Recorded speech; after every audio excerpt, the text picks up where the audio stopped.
Eh bien voilà, j'attends le métro. Vous allez me dire que je risque d'attendre encore un petit moment, vous avez raison, mais plus si longtemps que ça après tout, puisque à peu près 350 jours, puisque j'ai pris mes renseignements et les horaires, il paraîtrait que le premier métro partira d'ici fin 1969, aux environs du 25-30 décembre.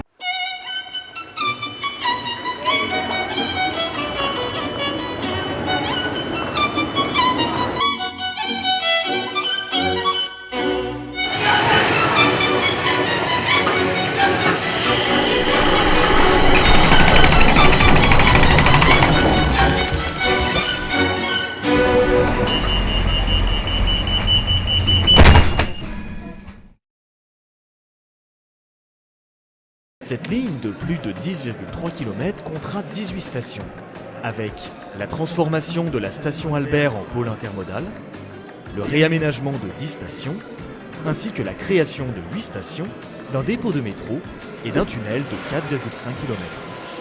Ces nouvelles stations modernes, fonctionnelles et intégrées au quartier offriront aux voyageurs confort, intermodalité et une fréquence élevée.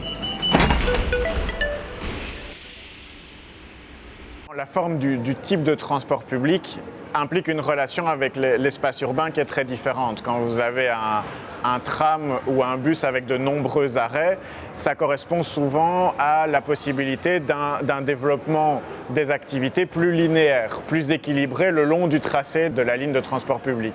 Alors que si vous avez un métro avec des arrêts moins fréquents, mais la possibilité de se déplacer plus vite, on aura plutôt un développement autour des quelques stations.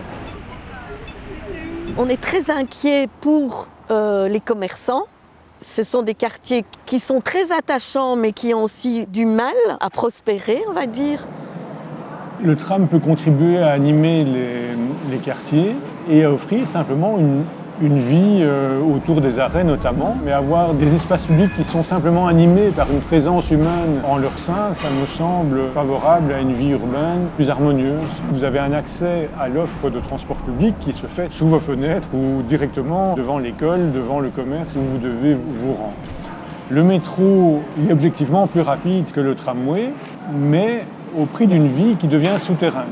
Alors c'est évidemment subjectif de savoir si on préfère une vie en surface ou une vie souterraine, mais demander à des personnes fragiles, à des femmes, à des personnes âgées, à des enfants pas très assurés, ce qu'ils pensent de descendre dans des stations souterraines à 9h ou à 11h le soir, quand il n'y a pas grand monde, moi je pense que c'est un véritable problème et qu'il faut pouvoir en tenir compte.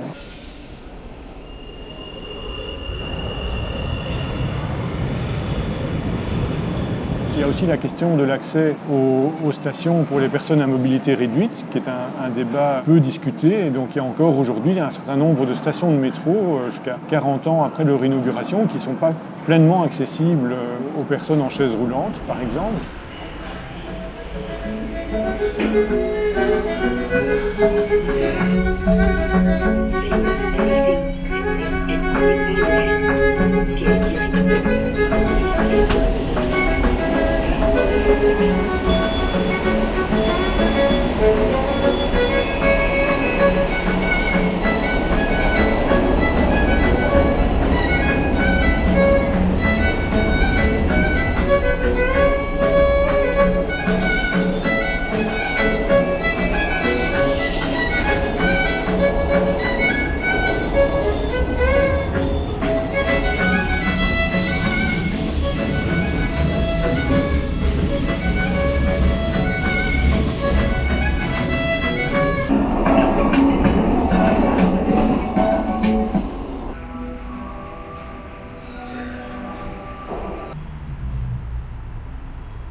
Comme je le disais, le métro a des gros avantages de vitesse, d'interconnexion, de rapidité. Ça a aussi des désavantages en termes de ressenti pour certaines personnes. Effectivement, les femmes en particulier qui n'aiment pas être en sous-sol et les personnes accompagnées de personnes âgées ou d'enfants pour qui effectivement descendre des escalators, attendre sur le quai, c'est moins agréable. C'est clair qu'on l'entend, la STIB fait un effort extrêmement important pour rendre ces stations de métro beaucoup plus conviviales. Les stations de métro qui étaient avec des coins sombres, comme c'était dans les années 80 et 90, c'est terminé. Donc il y a vraiment une volonté de faire de ces stations de métro des endroits aussi conviviaux, en sous-sol et en surface.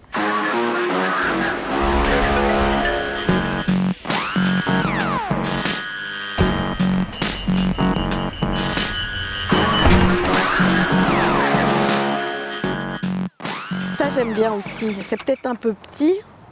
C'est un super restaurant à 30 mètres sous terre, sans lumière, c'est bien indiqué. Hein. Et ça s'appelle Soigner l'attrait de la station, hall d'échange. C'est bien connu que tout le monde a envie d'échanger dans les stations de métro. Pour l'instant, on peut constater qu'à Rogier, il reste encore 2 magasins ouverts, tout a fermé. Il reste un magasin de pralines et un magasin de sandwich. Il y a eu un Starbucks qui n'a pas fait long feu. J'aimerais bien que les personnes qui ont envie d'aller au resto dans le métro m'appellent. Je vois vraiment qu'il faut insister sur retrouver plus d'humanité, quoi, et de convivialité et essayer de réaugmenter notre qualité de vie parce que là, elle n'est pas terrible, quoi.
Give me the money. Give me the money!